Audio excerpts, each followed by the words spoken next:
Olá, professores. Olá, estudantes de pedagogia, coordenadores pedagógicos. Eu sou Vera Lúcia Colognesi e eu estou fazendo alguns vídeos relativos às minhas práticas pedagógicas. E hoje eu preparei um vídeo das fases da alfabetização. Na verdade, são 3 vídeos, né? Eu fiz a fase pré-silábica, um outro vídeo sobre a fase pré-silábica, silábica e alfabética. E hoje eu vou apresentar a vocês a fase é, pré-silábica, tá? Então, eu acredito que todo mundo tem um conhecimento, né, sobre as fases, a gente determina essas fases, a gente conhece essas fases, fazendo uma avaliação diagnóstica. Eu tenho um vídeo sobre a avaliação que ele vai falar para vocês como fazer essa avaliação diagnóstica. E a avaliação diagnóstica não é rotular o aluno, é um instrumento que a gente utiliza para poder fazer as intervenções, preparar as atividades. E aí a base comum, a Base Nacional Comum Curricular, que é a BNCC, ela traz muitas contribuições a respeito da alfabetização, e ela fala muito dessa questão de você alfabetizar através das práticas sociais de leitura e escrita, trazer para a sala de aula a cultura desse aluno, as parlendas, as cantigas, as músicas que eles conhecem, né, trazer para a sala de aula para poder fazer essa aprendizagem do sistema de escrita alfabética. E a gente nunca esquece de texto, sonorização, letra, a gente tem que trabalhar esse conjunto, tem que trabalhar o texto desde os primeiros dias que a criança está lá na sala de aula, a gente começa a trabalhar o texto, né? E aí a BNCC ela fala das 4 práticas que a gente trabalha, que é a leitura, a escuta, a escrita, a oralidade e a análise linguística e semiótica, que é a alfabetização. Então, é o que a gente já faz, mas não deixar nada, né, para trás, né? Sempre leitura, escrita, trabalhar essa oralidade, trabalhar essa base alfabética, né? E como que é a hipótese pré-silábica? Eu acredito que a maioria de vocês conheçam, e quem não conhece, espero contribuir, né?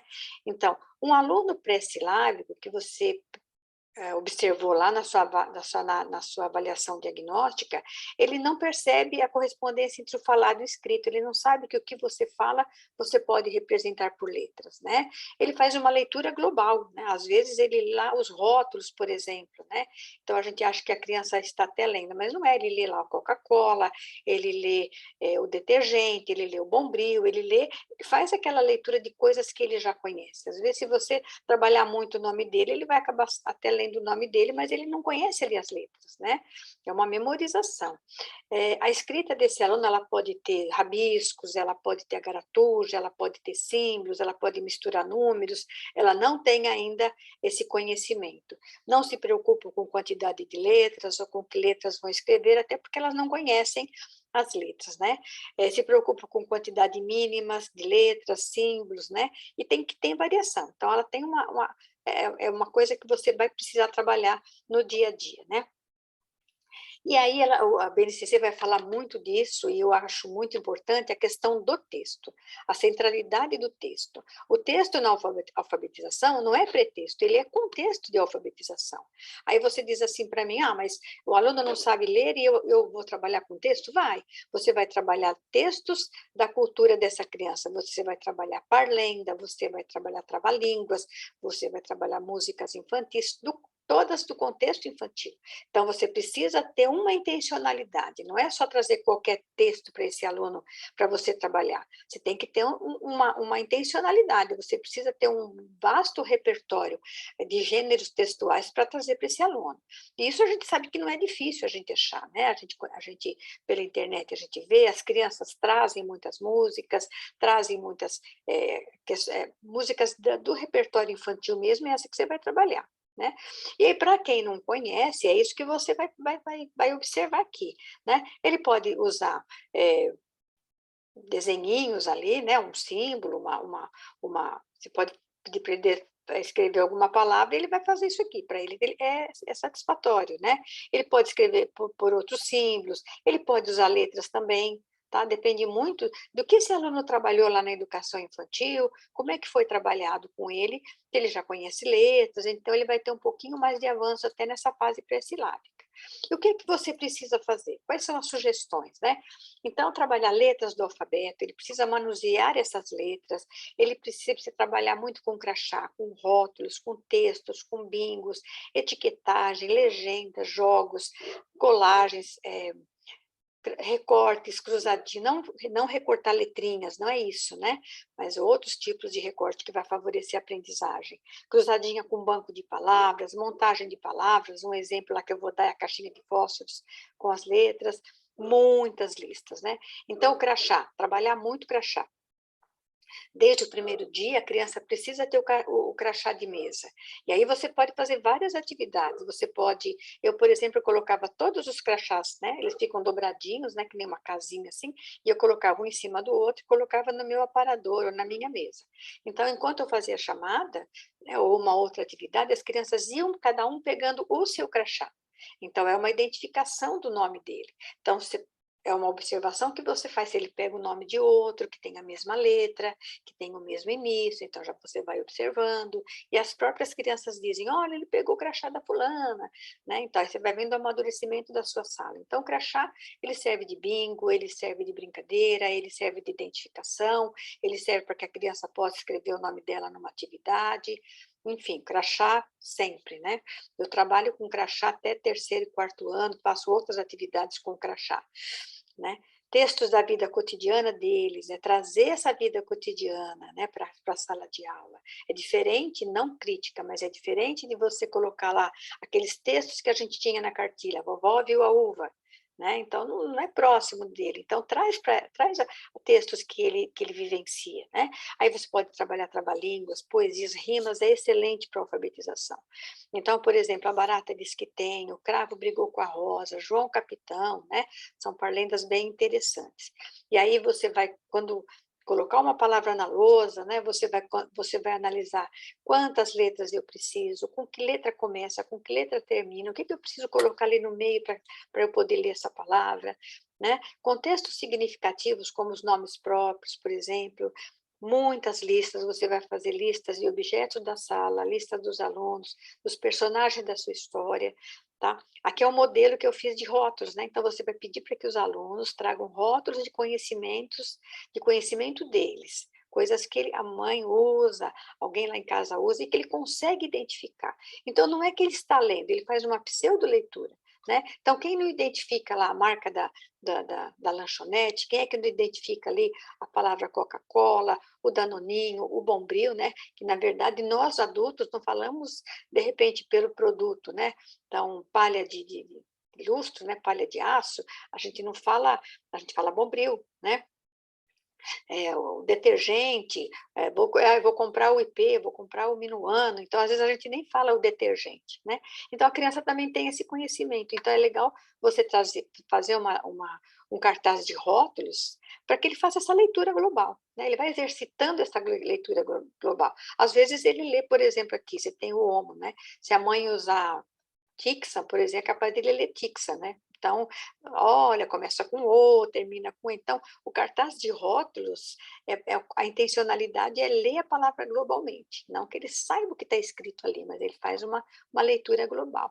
Muitas cruzadinhas, né? Às vezes algumas cruzadinhas, essa aqui é um pouquinho mais complicadinha, faço uma mais simples para o pré-silábico, por exemplo, então você coloca lá eu tenho aqui o banco com quatro letras, com cinco letras, né, com seis letras, algumas letras já estão aqui, então é interessante que se faça a cruzadinha com uma dupla ou com a sua intervenção, tá?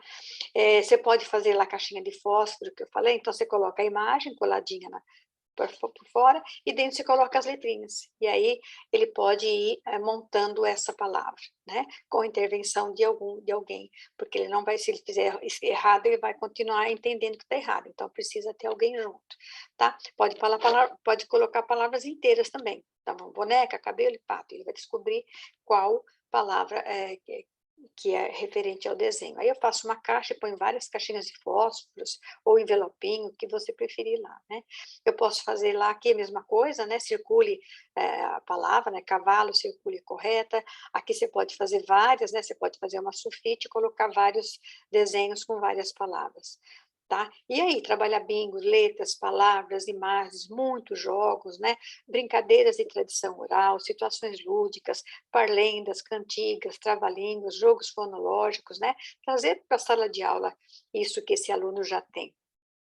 E aí, o que que eu preciso fazer mais para que esse aluno avance, né? A gente faz de tudo, né, para essa criança se alfabetizar, né? É uma corrida contra o tempo, essa fase da alfabetização. Então, você precisa manter esse alfabeto exposto, expor na sala, nas paredes da sala, textos de tradição oral que você já trabalhou, para que a turma saiba de cor, parlendas, versos, trava-línguas, trabalhou, afixa lá na sua parede. E aí eu venho aqui fazer um parêntese sobre o ambiente alfabetizador. O que é que você vai colocar na sua parede? O ambiente alfabetizador não é aquele poluído de informações, mas aquele que tem materiais que sirvam tanto para você quanto para esse aluno servir de pesquisa.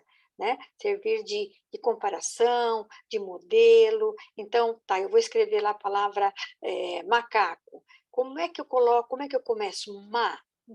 Exploro essa sonorização dessa palavra. E lá na lista dos nomes, quem é que tem esse mesmo som?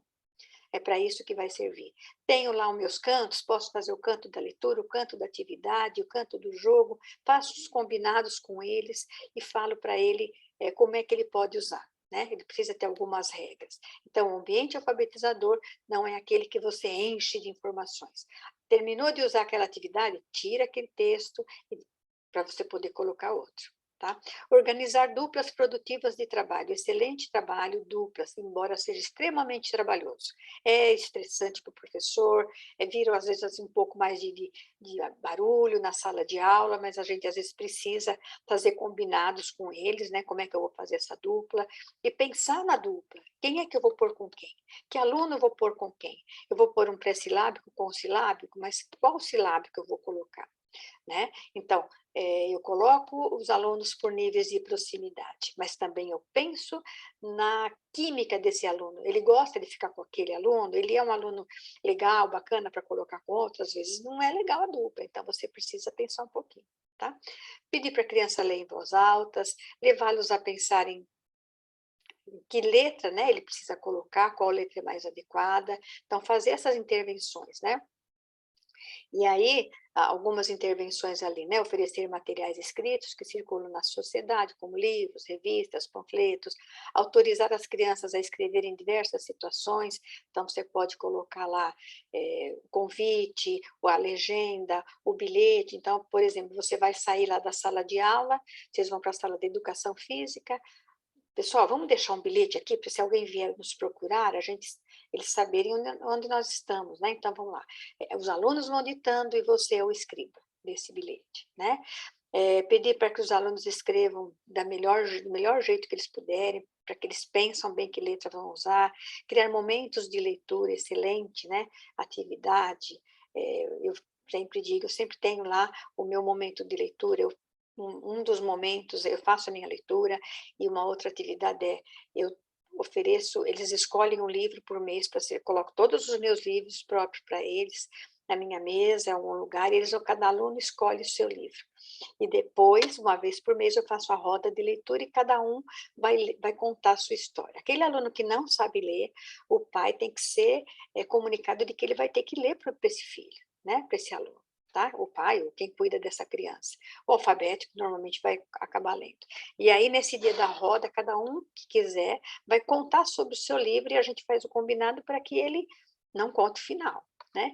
E aí eles contam o livro, né? E tem criança que conta de um modo tão interessante que os outros alunos querem depois pegar esse livro para ler. E aí vira uma confusãozinha, né? E a gente precisa fazer combinados, eu fazia lista de espera, né? E aí era bem interessante a situação de leitura. E aí planejar ditados, né? Bastante ditados, você pode fazer ditado com as letras móveis, né? Como você quiser, né? Explorar o nome próprio, que é a peça-chave na alfabetização, né? Sempre trabalhando. bastante, desafiar as crianças a escrever palavras se apoiando em outras, pedir para as crianças acompanhar com o dedo, isso é muito interessante lá na avaliação diagnóstica, pedir que os alunos escrevam em parceria com colegas textos diversos, questionar os alunos, por exemplo, pedir para que eles circulem, você deu uma lista, você pode dar uma lista das histórias que você já contou e pedir para que ele identifique lá, por exemplo, a palavra vermelho, né? Aí você tem lá a verdadeira história do Chapeuzinho Vermelho, você dá lá pode dar esse texto, e falar, né, esse título, e falar, identifica para mim onde está escrito a palavra vermelho, tá?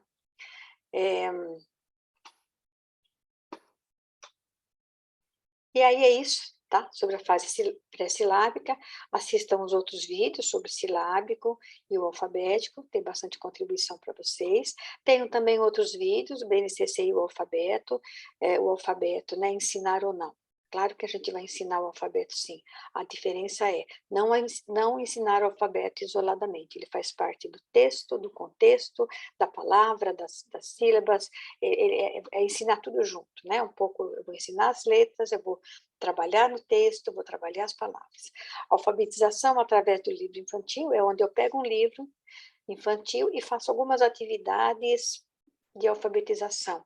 Nesse vídeo, eu não enfoco as fases. Então, você que tem que adequar ali, eu faço algumas atividades, mas você precisa adequar as fases da sua sala, dos seus alunos. Revisão de textos bem escritos, excelente para alunos já alfabéticos. Aí você diz assim, mas se está bem escrito, por que eu preciso fazer novamente? É olhar, escolher um bom texto de um bom autor e chamar a atenção dos alunos sobre a estrutura, a pontuação, que tipo de recurso esse autor usou para esse texto ficar melhor. BNCC e as modalidades organizativas é como organizar o trabalho, através de sequências didáticas, projetos, atividades permanentes, né? Para o lado da rotina, para o lado do planejamento, bem interessante.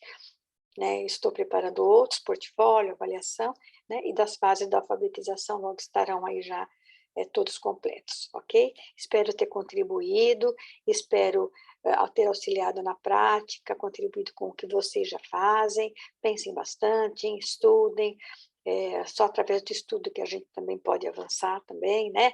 As crianças precisam de coisas novas, precisam de atividades diferenciadas, e cabe ao professor escolher, ter um bom conhecimento a respeito disso, ok? Espero ter contribuído e muito obrigada.